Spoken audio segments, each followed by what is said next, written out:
As we begin our gentle journey through the corridors of time, let us turn our attention to one of the most remarkable rulers of the ancient world, a monarch whose legacy still lingers across centuries, carved into stone pillars, etched into the hearts of traditions, and whispered in the histories of civilizations that followed. This is the story of Ashoka the Great, the emperor of the Maurya Empire, who reigned in India during the 3rd century before the Common Era. His reign is remembered not only for the military conquests that extended his dominion over most of the Indian subcontinent, but also, perhaps more profoundly, for his dramatic transformation into a ruler guided by peace, moral principle, and spiritual philosophy.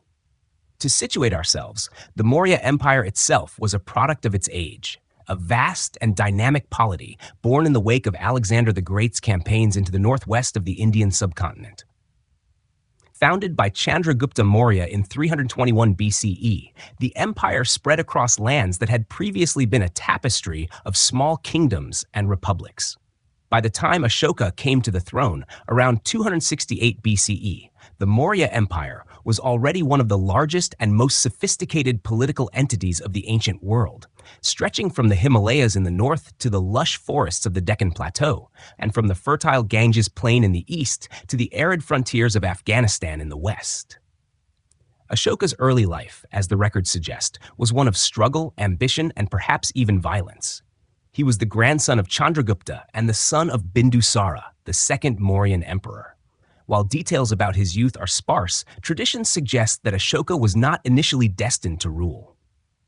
Accounts speak of his difficult relationship with his father and his rivalry with his brothers, from which he emerged through a mixture of determination and ruthless efficiency. He secured his throne in a manner consistent with many monarchs of antiquity, through calculated maneuvers, hard-won battles, and the removal of rivals. Yet what sets Ashoka apart from other rulers of his era, and indeed from most rulers in human history, was not only his capacity for conquest, but also his ability to reflect, to reconsider, and to change. The turning point of his life, and by extension the history of India, was his campaign against the kingdom of Kalinga. This region, situated along the eastern coast of India, resisted Mauryan expansion fiercely. The war that followed was brutal. Inscriptions left by Ashoka himself, known as the Rock Edicts, tell us that over 100,000 people were killed, countless more were deported, and the land was left devastated. What is most striking is that Ashoka, unlike many conquerors before or after, did not glory in this victory. Instead, he was overcome with remorse. The suffering of the people of Kalinga seared itself into his conscience and prompted an extraordinary transformation. It was after this moment that Ashoka turned to the teachings of the Buddha. Buddhism, which had emerged only a few centuries earlier, emphasized compassion, mindfulness, and the pursuit of enlightenment through moral conduct and inner awareness. While it had already gained followers across parts of India, it was under Ashoka's patronage that the faith spread widely, crossing boundaries and becoming a truly international tradition. Ashoka did not merely embrace Buddhist philosophy privately. He made it a guiding principle of governance. He called this philosophy the Dhamma, a concept that embraced moral living, kindness to all beings, respect for elders, and tolerance among different communities. One of the most enduring aspects of Ashoka's reign was his use of monumental inscriptions to communicate with his subjects. Across India, and even beyond its borders, Ashoka ordered the carving of edicts onto rocks and pillars. These inscriptions, written in Prakrit and in scripts such as Brahmi and Kharosti, are some of the earliest examples of written state communication that survive in India.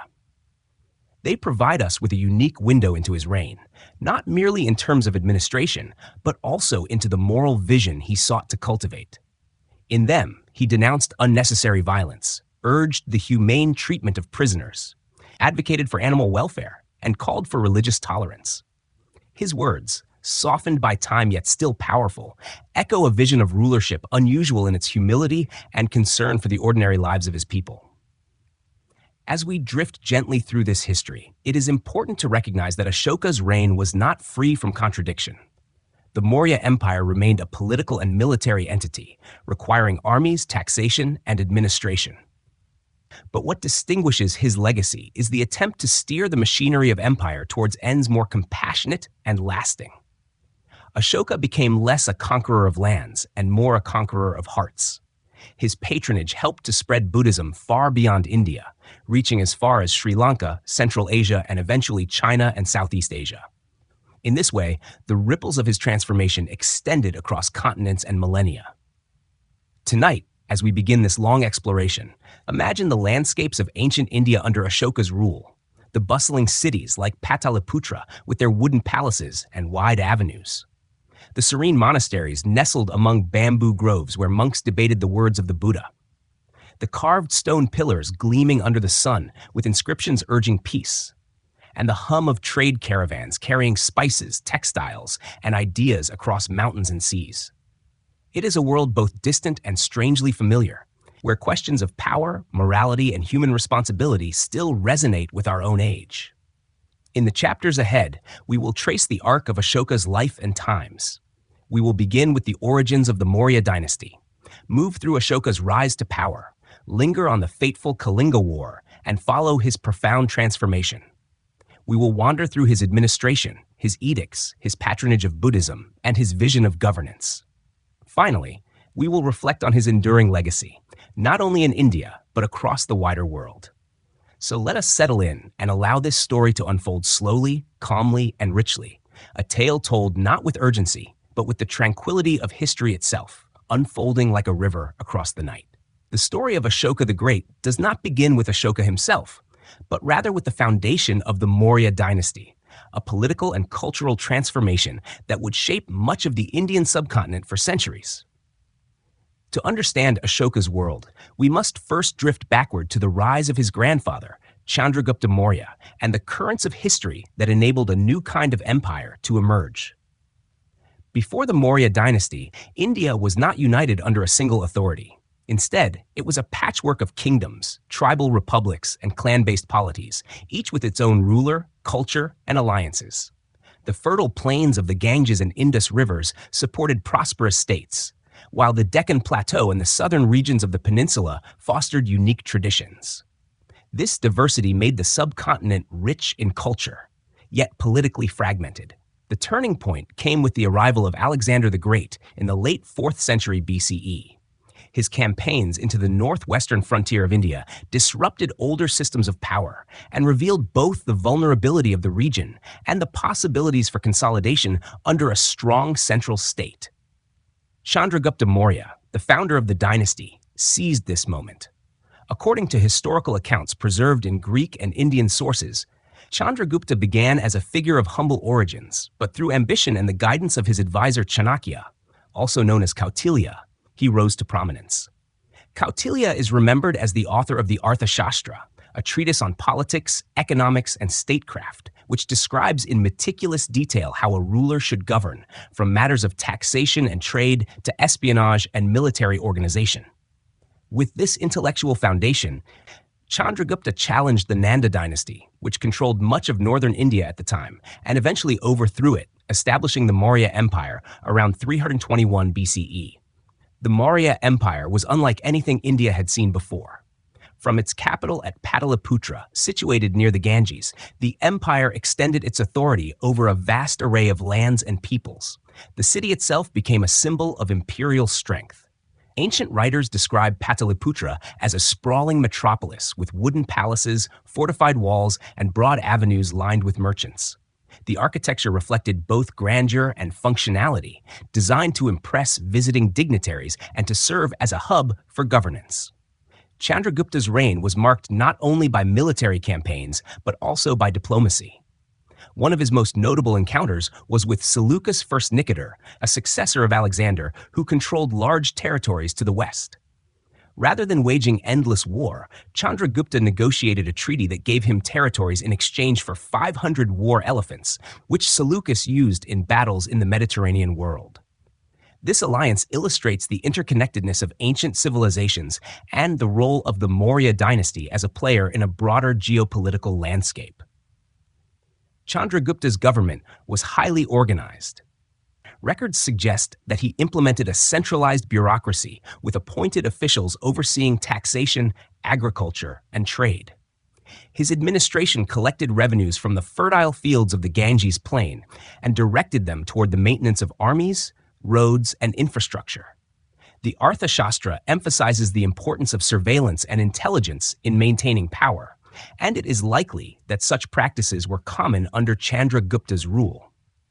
His reign thus set important precedents in governance that Ashoka would later inherit and reshape. After ruling for about 2 decades, Chandragupta abdicated the throne in favor of his son, Bindusara, and, according to Jain traditions, retired to a life of asceticism. He is said to have ended his days fasting in the southern region of Karnataka. Bindusara then continued to expand the empire, consolidating control over the Deccan and extending Mauryan influence even further south. Though Bindusara's reign is less well documented than that of his father or son, he preserved the strength of the dynasty and passed on to Ashoka an empire already vast and stable. The Maurya dynasty's emergence represented more than political dominance. It also fostered cultural integration across diverse regions. Trade routes flourished, connecting the subcontinent's resources, spices, textiles, gems, with markets in Central Asia and beyond. The empire's reach allowed for the movement of not only goods, but also ideas, religious practices, and artistic traditions. By the time Ashoka was born around 304 BCE, he entered a world already reshaped by the aspirations of his forebears. He was heir to an empire that had proven the possibility of unity across extraordinary diversity.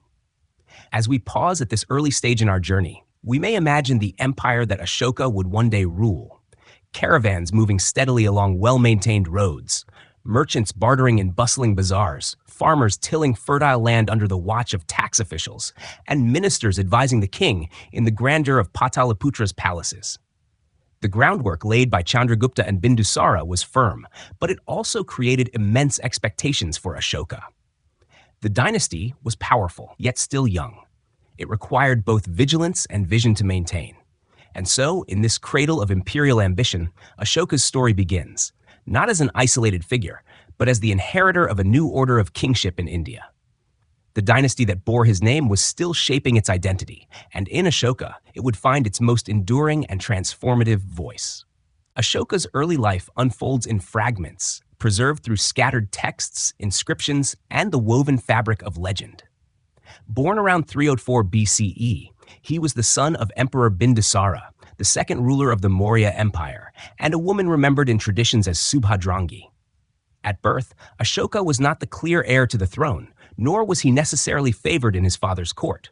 His position among the royal children was complicated, for Bindusara had many wives and many sons, each of whom could claim some legitimacy. The palace at Pataliputra, with its bustling court and competing factions, must have been a place of constant intrigue, where young princes grew up not only learning the arts of governance, but also navigating rivalry and suspicion. Ashoka's name itself carries meaning. The Sanskrit word Ashoka translates to without sorrow, a hopeful aspiration for a child whose destiny was to involve much conflict before he would bring peace. The boy's education reflected the richness of the Mauryan court. Like other royal children, he would have studied Sanskrit and Prakrit, absorbed lessons in statecraft, listened to hymns from religious traditions, and observed discussions of law, philosophy, and politics. The Maurya Empire was not only vast in its geography, but diverse in its ideas, and Ashoka's early environment exposed him to this variety. Accounts emphasize his skill and intelligence. He is described as being particularly adept at both military matters and administration. Unlike some of his brothers, who may have sought pleasure or indulgence, Ashoka reportedly showed seriousness and discipline from a young age. Some traditions even suggest that his father Bindusara distrusted him because of these qualities, fearing his ambition or the loyalty he inspired among others. There are tales of Ashoka being sent away from the capital, assigned as a governor of distant provinces, perhaps both as a test of his ability and as a way of reducing tensions within the palace. If we imagine him in these early postings, Ashoka would have encountered the challenges of governing diverse regions far from the imperial center. He would have needed to mediate disputes between local leaders, ensure the collection of taxes, and maintain law and order. In doing so, he gained experience that would serve him well later. He likely witnessed firsthand the daily life of his subjects. Farmers bending over their fields in the monsoon rains, artisans shaping clay and stone, traders leading ox-drawn carts along dusty roads. The empire was immense, and its people varied widely in customs and dialects. To govern effectively, Ashoka would have had to observe carefully and act decisively. Legends about his youth emphasize a streak of ruthlessness. Stories claim he was called Chandashoka, meaning Ashoka the Fierce, for the harsh punishments he sometimes imposed. While such tales may be exaggerated, they suggest that contemporaries viewed him as formidable. The young prince cultivated an aura of strength, and he was known for his ability to subdue resistance quickly. These qualities, while perhaps feared, also marked him as a capable leader in a dynasty that prized decisiveness. Another aspect of his early life worth noting is the cultural atmosphere of Pataliputra itself. The capital was not merely a political hub, but also a crossroads of art, religion, and philosophy. The Mauryan court interacted with Greek envoys from the Hellenistic world, Persian influences from the West, and long-standing Indian traditions of Jainism, Brahmanism, and emerging Buddhism. Ashoka's education thus occurred in a cosmopolitan setting, where the questions of ethics, law, and spiritual meaning were part of everyday discourse. Even though his personal conversion to Buddhism would come much later, the seeds of curiosity and exposure to diverse beliefs were planted early. Relationships within the royal family shaped his outlook as well. Though the historical record is fragmentary, later Buddhist texts tell of bitter rivalries among Ashoka and his brothers. It is said that Ashoka's brothers tried to block his rise by undermining his reputation, spreading rumors of cruelty. Whether these stories are literal or symbolic, they emphasize the environment of competition into which he was born. Every royal child lived under the shadow of succession, and the throne was never guaranteed. Amid this, Ashoka is also remembered for his intelligence and wit. Some traditions present him as a clever problem solver, able to outthink adversaries as much as outfight them. His talents were not limited to the battlefield. He also displayed a keen sense of administration, recognizing the importance of law, order, and the welfare of the people. In reflecting on Ashoka's youth, we see the paradoxes that would shape his life. On the one hand, he was ambitious, capable, and at times merciless. On the other, he possessed the vision and discipline to manage the complexity of empire. His early years thus form a mirror to his later transformation. A ruler first known for his fierceness would one day be remembered for his gentleness. As we drift at the close of this section, let us picture the young prince in Pataliputra's palace, its wooden halls echoing with debate and rivalry, its courtyards filled with guards, priests, and petitioners. Ashoka walks among them, already a figure of authority, yet not yet emperor. The empire is alive around him, its rivers flowing, its markets buzzing, its temples rising. In this world, Ashoka learns both the sharpness of power and the responsibilities of rule. The lessons of these early years would guide, challenge, and ultimately transform him as he stepped closer to the throne. The path to the throne for Ashoka was neither smooth nor certain. Unlike monarchies where primogeniture fixed succession, the Maurya dynasty's inheritance was often contested, with multiple sons vying for power. In such a system, the throne was less a birthright than a prize, won through ambition, alliances, and sometimes violence. For Ashoka, this meant that his rise to power was marked by rivalry, conflict, and decisive action that revealed both the strengths and the shadows of his character. Bindusara, Ashoka's father, reigned for several decades, presiding over an empire that stretched widely across the subcontinent.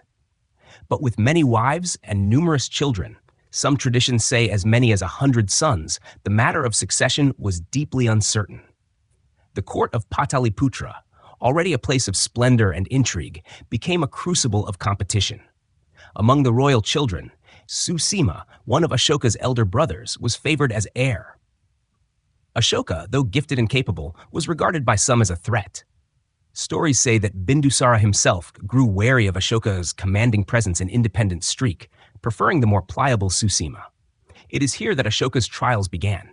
According to later traditions, he was at times dispatched to govern distant provinces, perhaps both as a test of his administrative skills and as a way of keeping him away from the center of power. One of these assignments placed him in Ujjain, a key city in central India along vital trade routes. Another placed him in Takshashila, a turbulent frontier region in the northwest. These appointments, whether punishment or opportunity, gave Ashoka real administrative experience. They also allowed him to win the loyalty of soldiers and officials outside the capital. In Takshashila, when a revolt broke out, Ashoka is said to have crushed it with swift efficiency, establishing his reputation as a formidable leader. Legends about this period are mixed with exaggeration. Some texts paint Ashoka as ruthless, eliminating rivals with cold calculation. Others suggest that he acted with justice but determination, proving himself to be more competent than his brothers. The truth likely lies somewhere in between.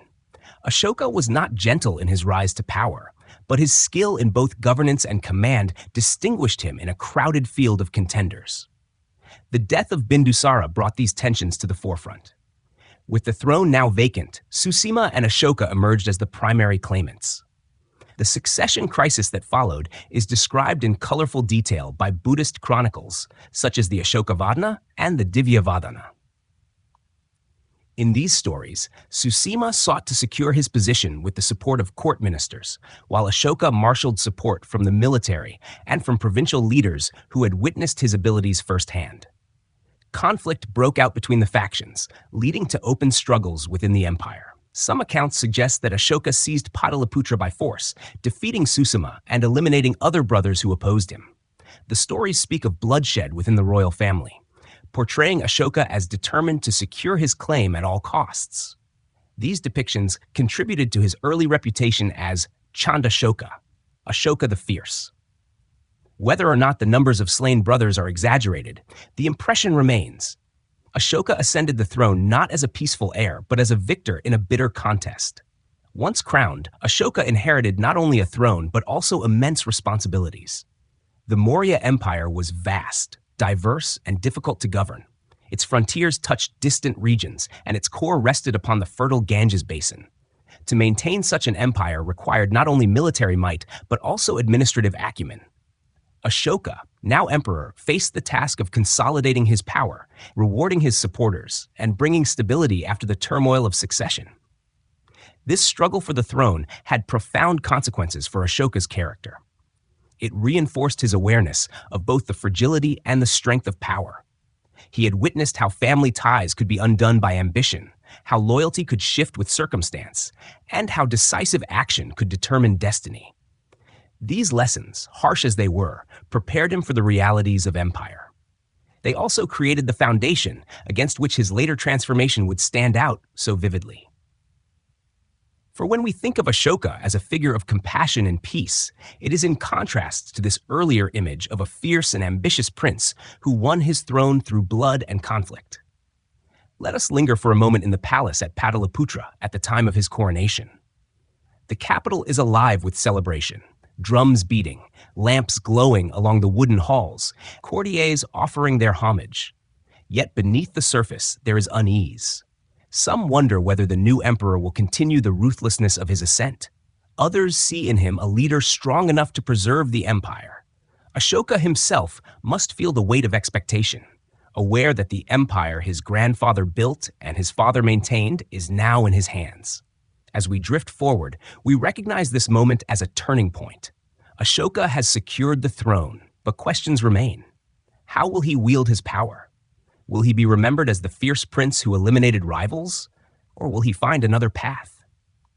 The story of his reign is only beginning, and the struggles for the throne are but the prologue to his greater journey. With the throne firmly in his grasp, Ashoka turned to the task of governing the Maurya Empire, an expanse so vast and varied that it stretched from the snow-capped Himalayas in the north to the rich tropical forests of the south, and from the arid deserts of the west to the fertile deltas of the east. It was a realm of extraordinary diversity, hundreds of languages, countless customs, and a mosaic of religions and philosophies. To rule such a land required both military strength and a vision of administration capable of holding together its many pieces. Ashoka's early years as emperor were marked by consolidation and expansion. Though he had secured power in Pataliputra, the loyalty of distant provinces and the ambitions of local rulers could not be taken for granted. Like his grandfather Chandragupta before him, Ashoka relied upon a strong military presence to remind the frontier regions of imperial authority. Armies patrolled the borders, forts maintained strategic control, and governors appointed by the emperor ensured that tax revenues flowed steadily to the capital. At this stage, Ashoka's reign bore the hallmarks of a conqueror. Records suggest that he launched campaigns into regions that had not yet fully acknowledged Mauryan supremacy. The northwestern frontiers, bordering on the remnants of Hellenistic influence left after Alexander the Great's incursion, required constant vigilance. Ashoka also sought to expand further into peninsular India, strengthening Mauryan control over the Deccan Plateau. These campaigns, though not described in detail by contemporary inscriptions, were remembered in later traditions as part of Ashoka's assertive early reign. The empire itself was a marvel of ancient statecraft. The capital, Pataliputra, served as both administrative hub and symbolic heart.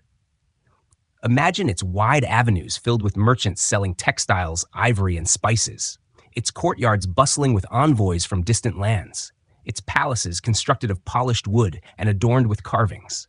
The city was alive with the hum of officials, scribes, and soldiers, all coordinated to maintain the rhythms of imperial life. Beyond Pataliputra, the empire's structure was supported by an elaborate bureaucracy.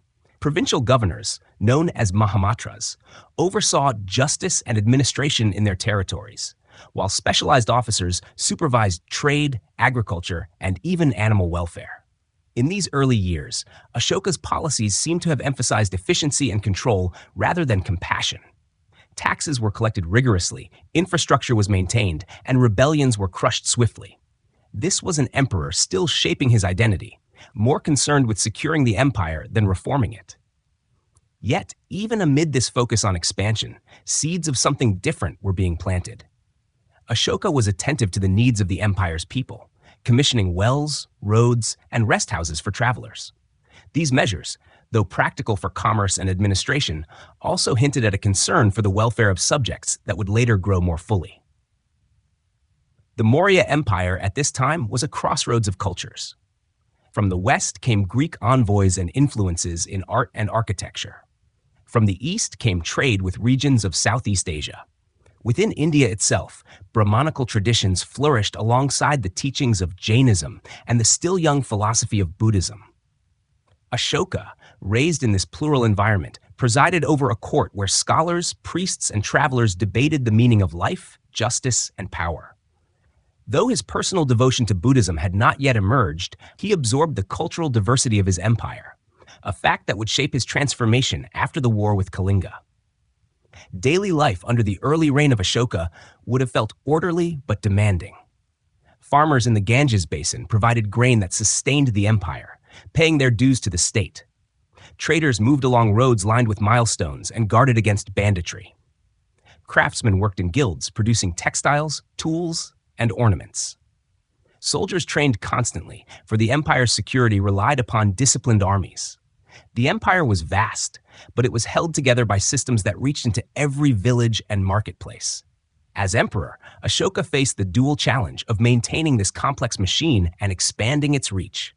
In doing so, he earned respect as a capable and energetic ruler.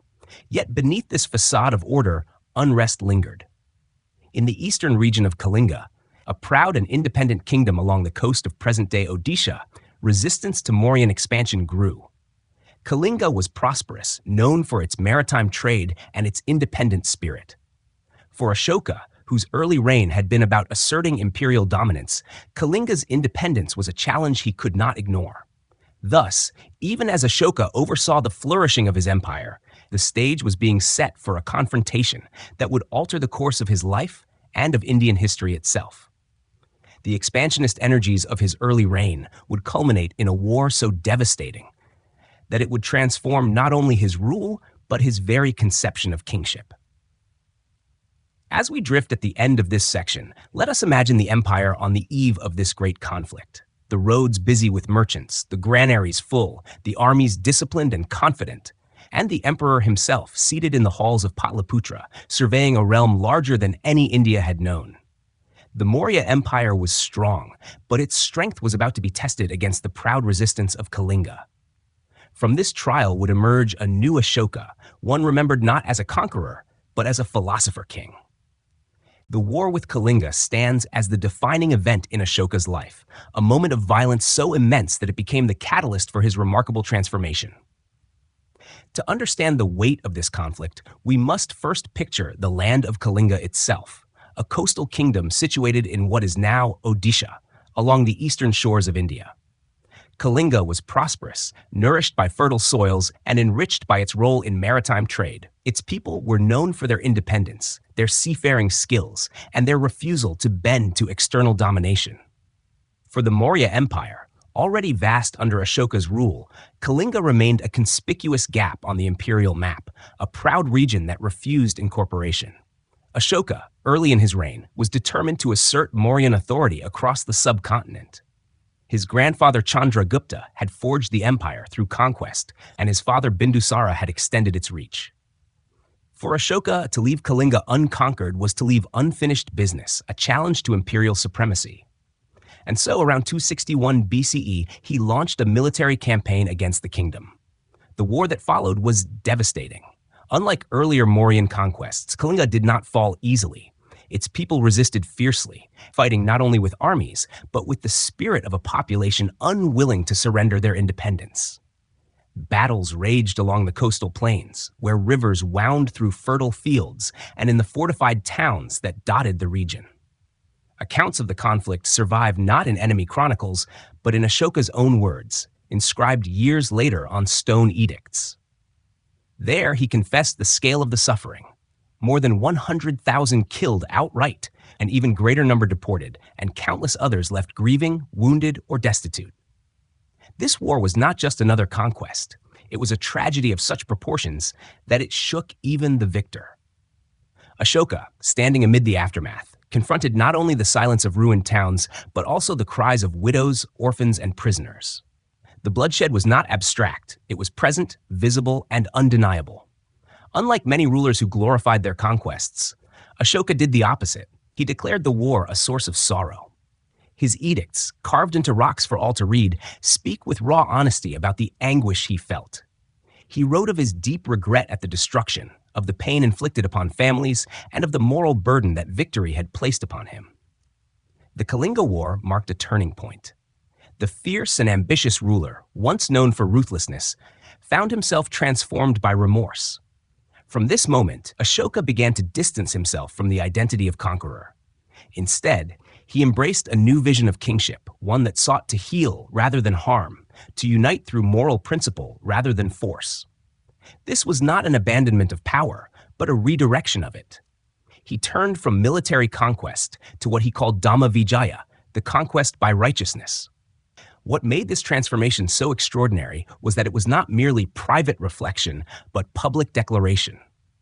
The edicts carved onto stone pillars and rocks across the empire are remarkable for their tone. A king confessing regret and committing himself to a new way of rule. These words were not meant for elite scribes alone, but for ordinary people placed along roads, at city gates, and near places of gathering. They stand as some of the earliest examples of a ruler speaking directly to his subjects in moral terms. The impact of the war was also practical. Ashoka's policies shifted. He reduced emphasis on military expansion and instead invested in welfare, constructing wells, planting trees along roads, and supporting medical care for humans and animals alike. His officers, the Jama Mahamatras, were charged with promoting ethical conduct, fairness, and compassion in daily governance. At the same time, Ashoka began to embrace the teachings of Buddhism more fully.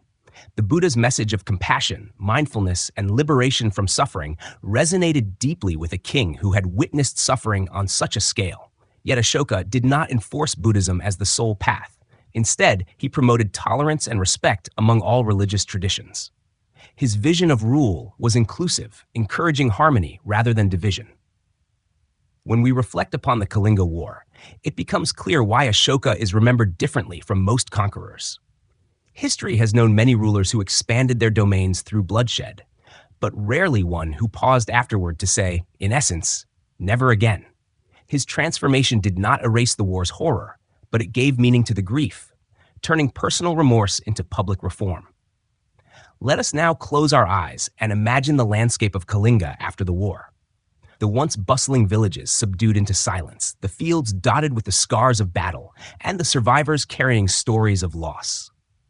Among them, we picture the emperor himself, no longer triumphant but contemplative, gazing upon the wreckage with a heavy heart. The sound of the ocean nearby, eternal and indifferent, becomes a backdrop to his vow that the empire would henceforth seek peace. From this moment onward, Ashoka would strive not to conquer territory, but to cultivate compassion, reshaping his empire and his legacy forever. The echoes of the Kalinga War linger in Ashoka's heart long after the battle's end. Where once he is remembered as Ashoka, the fierce Ashoka, he now begins to reshape himself as Ashoka, the Ashoka of righteousness. This transformation is not immediate, but unfolds gradually, like the slow turning of a river toward the sea. At its core lies the concept of Dhamma, a Sanskrit and Pali word encompassing righteousness, moral law, and the principles of just living.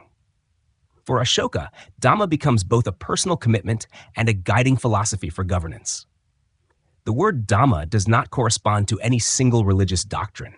Instead, it is a broad, inclusive idea, drawn from the ethical teachings of Buddhism, but made adaptable for the diverse communities within the Maurya Empire. In his own inscriptions, Ashoka describes Dhamma as respect for elders, compassion for all beings, generosity toward the poor, and tolerance among different faiths. It is a philosophy of moral responsibility rather than dogmatic ritual.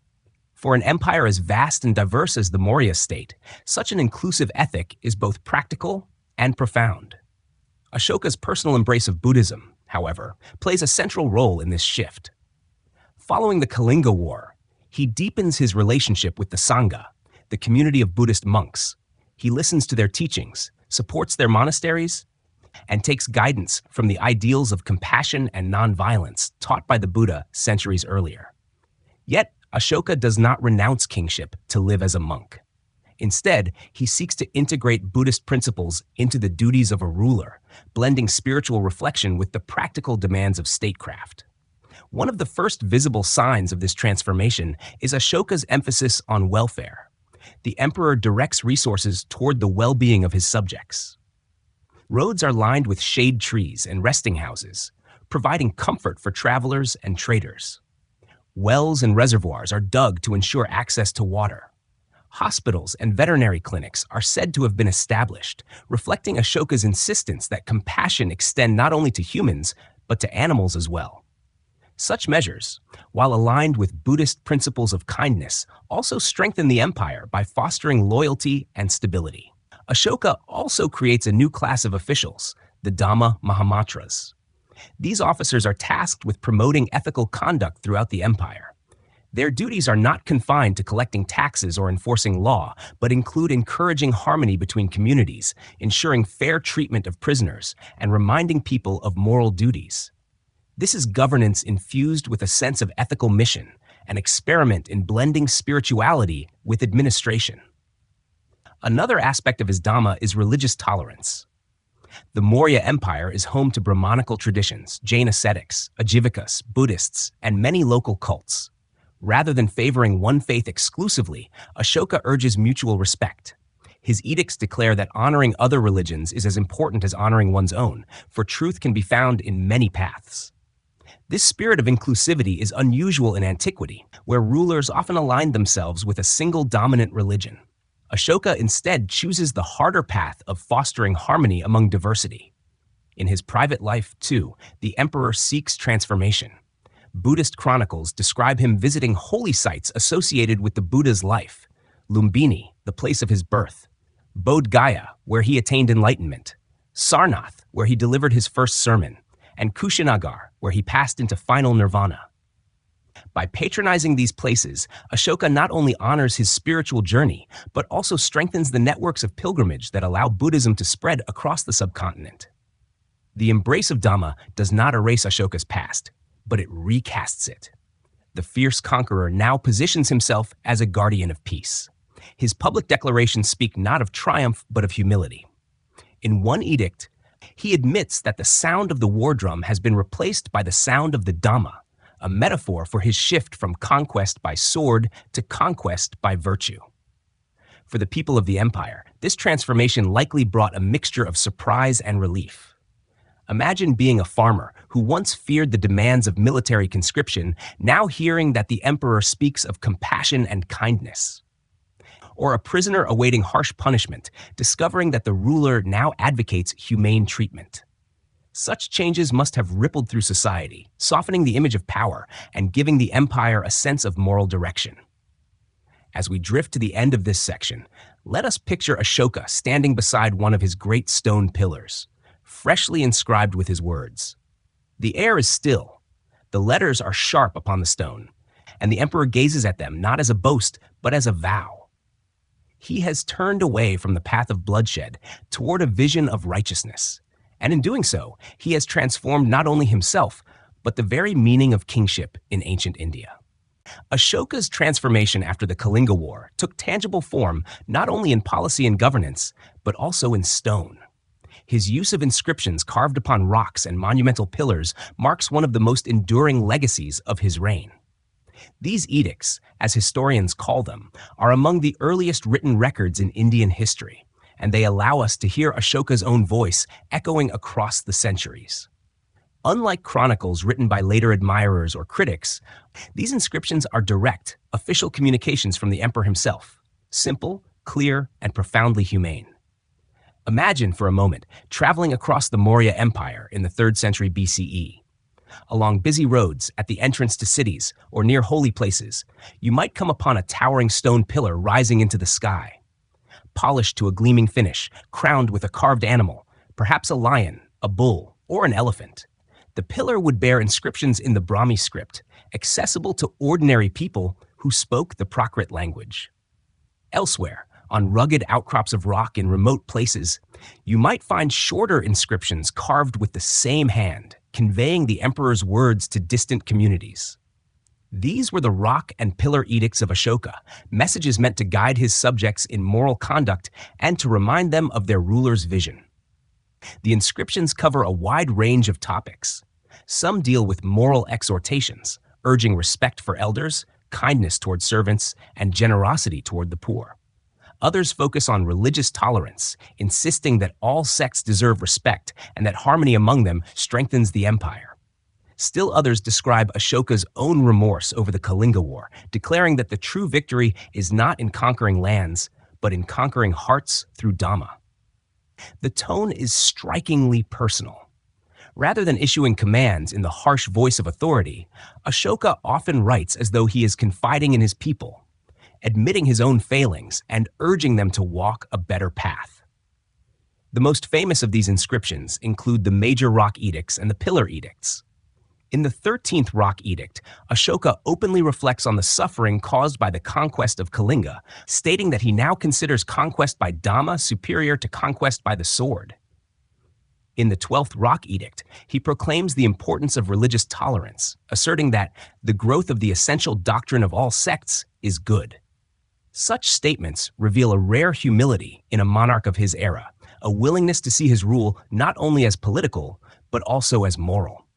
The pillars themselves were feats of craftsmanship. Carved from single blocks of sandstone, some transported hundreds of miles from quarries, they stand as testaments to the resources and organization of the Maurya state. The polish of the stone was so fine that it gleamed like metal, catching the light of the sun. Atop the pillars, animal capitals symbolized strength, vigilance, and the cycle of life. The lion capital from Sarnath, with its 4 lions standing back to back, has become the national emblem of modern India, a reminder of Ashoka's lasting influence. What makes these edicts especially remarkable is their audience. They were not written in Sanskrit, the language of elites, but in Prakrit, the spoken tongue of common people. In some frontier regions, Ashoka even had them translated into Greek and Aramaic, ensuring that the diverse populations under his rule could understand his message. This choice reflects not only his inclusiveness, but also his desire to communicate directly with his subjects, bypassing the barriers of class and tradition. Through these inscriptions, Ashoka created something new, a moral dialogue between ruler and ruled. Instead of issuing orders solely about taxes or war, he spoke of compassion, self-restraint, and duty. He reminded officials to govern fairly, urged subjects to live harmoniously, and admitted that even he, the emperor, was still learning to follow the Dhamma. In one edict, he writes of his desire that his sons and grandsons continue this path, making the pillars both a personal testament and a legacy for the future. The physical presence of the edicts also shaped the landscape of the empire. Travelers moving along trade routes would encounter them like silent teachers, reminding them of the emperor's vision. Monks visiting holy sites would see their words inscribed into the living rock, blending political authority with spiritual message. Villagers, pausing in their daily labors, might gather to hear the inscriptions read aloud, their meanings explained by local officials. In this way, the edicts were not passive monuments, but active tools of education and moral guidance. As we reflect on these stone voices, it is striking to note how unusual they are in the history of kingship. Many rulers across the ancient world celebrated victories, boasted of wealth, or proclaimed their divine status. Ashoka, by contrast, carved into stone his regret, his hope for peace, and his wish that his people live kindly. The edicts are not flawless. At times, they still emphasize obedience and loyalty, but they reveal a vision of rulership that sought to cultivate virtue rather than fear. As we drift toward sleep, imagine yourself standing before one of these great pillars, its surface gleaming in the afternoon sun. You trace the carved letters with your eyes, hearing the voice of an emperor from over 2 millennia ago, urging compassion and tolerance. Around you, the empire hums with life. Caravans on the road, birds calling from the trees, farmers working in the fields. Yet the stone speaks softly above it all, reminding every passerby of the possibility of righteousness. From the quiet strength of his stone inscriptions, Ashoka's message of Dhamma began to travel far beyond the boundaries of the Maurya Empire. His reign represents one of the earliest examples of a ruler actively fostering the international spread of ideas. And it is through his patronage that Buddhism moved from being a regional tradition of northern India to becoming a world religion with roots across Asia. To picture this legacy, we must first imagine the networks of trade and exchange in Ashoka's time. Roads cut through forests and plains, lined with trees planted for shade. Caravans of ox-drawn carts creaked along these routes, laden with textiles, spices, and beads. Rivers carried boats downstream, while coastal ports bustled with sailors preparing to cross the Bay of Bengal or sail along the Arabian Sea. These were the arteries of the Maurya Empire, linking towns, markets, and far-off kingdoms. Ashoka recognized their importance not only for commerce, but also for the circulation of teachings. Along these same roads and sea routes, Buddhism began its journey outward. One of Ashoka's most notable contributions was his support of the Buddhist Sangha, or monastic community. He did not simply embrace the philosophy privately, but sponsored the building of monasteries, stupas, and pilgrimage sites. The great stupa at Sanchi in central India is perhaps the most famous example of this patronage. Originally commissioned during his reign, it became a center of devotion and a model for Buddhist architecture in later centuries. The rounded dome of the stupa symbolized the universe, while its gates and railings displayed carvings that retold the Buddha's life and teachings. Such monuments were not only places of worship, but also centers of learning, attracting monks, scholars, and lay people alike. Ashoka also used diplomacy to extend Buddhism beyond his borders. His edicts record the sending of emissaries, sometimes his own children, to neighboring lands with the message of the Dhamma. Tradition holds that his son Mahinda traveled to Sri Lanka, where he converted King Devanampiya Tissa and helped establish Buddhism as the island's primary faith. Ashoka's daughter, Sanghamitta, followed, bringing with her a branch of the sacred Bodhi tree under which the Buddha had attained enlightenment. Planted in Anuradhapura, this tree became a symbol of continuity and remains revered even today. Beyond Sri Lanka, Ashoka's influence reached as far as Central Asia and the Mediterranean world. His inscriptions mention envoys sent to the Hellenistic kings, rulers of Egypt, Greece, and Asia Minor. While it is uncertain how deeply Buddhism penetrated these regions at the time, the very act of sending missions shows Ashoka's ambition to spread not conquest but compassion. In the northwest, along trade routes through present-day Afghanistan and Pakistan, Buddhism flourished in the centuries that followed, blending with Greek artistic styles to produce the distinctive Gandhara school of art. Within India itself, Ashoka's policies encouraged harmony among diverse communities.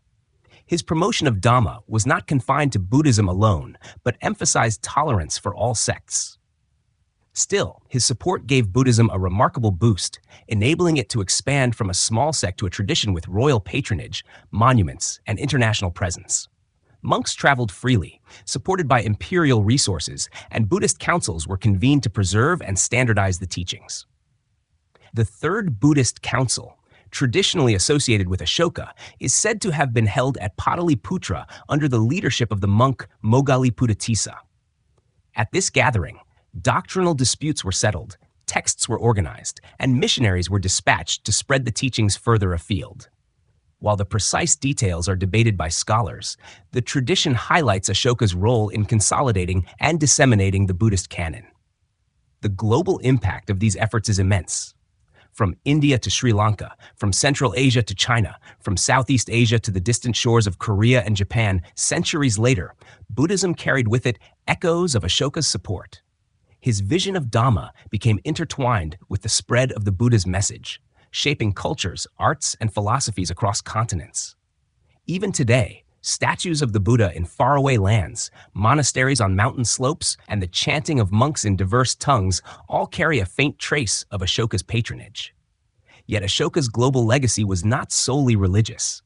By fostering tolerance, building infrastructure, and promoting welfare, he helped model a form of governance that combined moral principle with practical administration. His edicts, carried into distant lands, also conveyed a universal message that power could be used to heal rather than harm, and that kingship could be an instrument of compassion. As we drift at the close of this section, let us imagine a Buddhist missionary ship leaving an Indian port under Ashoka's reign. Its sails catch the monsoon winds as monks sit aboard, carrying manuscripts, relics, and above all, the message of the Dhamma. Behind them lies the vast Maurya Empire, with its pillars and stupas. Ahead lies a world waiting to receive new teachings. The waves carry them outward, gentle yet constant, just as Ashoka's legacy continues to ripple across the centuries. As we come to the twilight of Ashoka's reign, the story of the great emperor enters a phase of quiet reflection and gradual decline.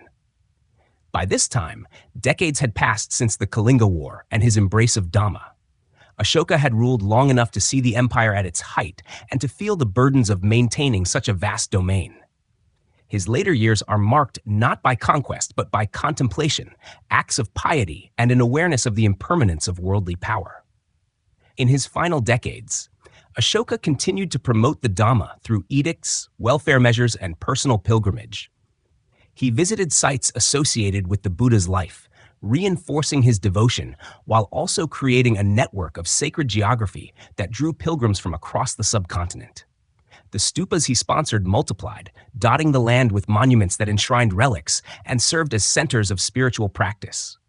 He encouraged his officials, the Dhamma Mahamatras, to remain vigilant in their duties, promoting justice, compassion, and fairness in even the smallest villages of the empire. Yet even as Ashoka sought to deepen the moral fabric of his empire, the machinery of state showed signs of strain. The Maurya Empire was immense, and it required constant coordination among governors, generals, and administrators. Ashoka's focus on moral governance, while visionary, may have weakened the harsher instruments of centralized control. Provincial governors at times grew more independent, and distant regions became harder to manage. Inscriptions from the later part of his reign suggest a ruler more preoccupied with ethical exhortation than with the daily rigor of political discipline. Family matters, too, introduced challenges. Ashoka had many children, and like his own father before him, faced the problem of succession. Though he hoped that his heirs would follow the path of Dhamma, internal rivalries emerged after his death, weakening the stability of the dynasty. The empire that had reached its zenith under Ashoka would fragment within 50 years of his passing, eventually giving way to new powers on the Indian subcontinent. Still, Ashoka's personal memory endured. Later Buddhist traditions remember him as a model of the righteous ruler, a Chakravartin, or universal monarch, who turned the wheel of law in harmony with the teachings of the Buddha. Stories embroidered upon his reign sometimes magnify his piety, portraying him as building 84,000 stupas or spreading Buddhism to every corner of the known world. While such numbers are symbolic, they reflect the deep impression he left upon the imagination of generations. Archaeology, too, preserves his presence. The stone pillars and rock edicts remain scattered across India, Nepal, Pakistan, and Afghanistan. They are silent yet eloquent witnesses to his reign, their inscriptions still legible after more than 2 millennia. The polished stone capitals, with their lions and bulls, continue to inspire, their craftsmanship a reminder of the artistry of the Maurya court. The lion capital of Sarnath, as we have noted, endures today as the emblem of the Republic of India, an unbroken thread tying the modern nation to the vision of its ancient ruler. Globally, Ashoka's influence persisted through the spread of Buddhism. Long after the Maurya Empire faded, the teachings he promoted flourished across Asia. In Sri Lanka, the Bodhi tree he sent became a symbol of continuity. In China and beyond, Buddhist monks carried with them the spirit of his patronage, translating texts, erecting temples, and shaping cultures. Even where his name was forgotten, the Dharma he championed continued to ripple outward, like circles spreading across water long after the stone has fallen. What, then, is the enduring meaning of Ashoka's reign? Perhaps it lies in his ability to embody the paradoxes of human history. He began as a conqueror, fierce and ambitious, seizing power through struggle and expanding his empire through war. Yet he ended as a ruler transformed, humbled by the suffering he had caused and determined to govern by compassion. His life reminds us that even in the corridors of power, where ambition and violence so often prevail, the possibility of change remains. A king can become a seeker, an emperor can become a teacher, and an age of conquest can give way to an age of moral reflection. As we drift with this story into the quiet hours of night, let us picture Ashoka in his final years. The great emperor, now aged, walks slowly among the gardens of Pataliputra. The once fierce warrior gazes upon trees he planted for shade, wells he commissioned for travelers, and monuments raised to honor peace. Around him, monks chant softly in monasteries he supported, while the voices of children echo in the city streets.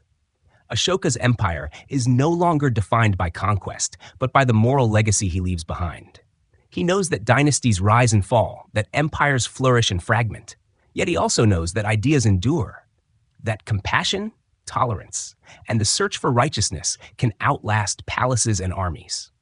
His final gift to history is not a map of territory won, but a vision of how power might be tempered by conscience. And so the story of Ashoka the Great lingers across centuries, carried by stone, by scripture, and by memory. His life reminds us that history is not only the tale of battles fought and empires built, but also of hearts changed and values embraced. As we lay down to sleep, we too can take comfort in this, that even in the tumult of the world, there remains the possibility of transformation, and that from the silence of remorse can arise a new vision of peace.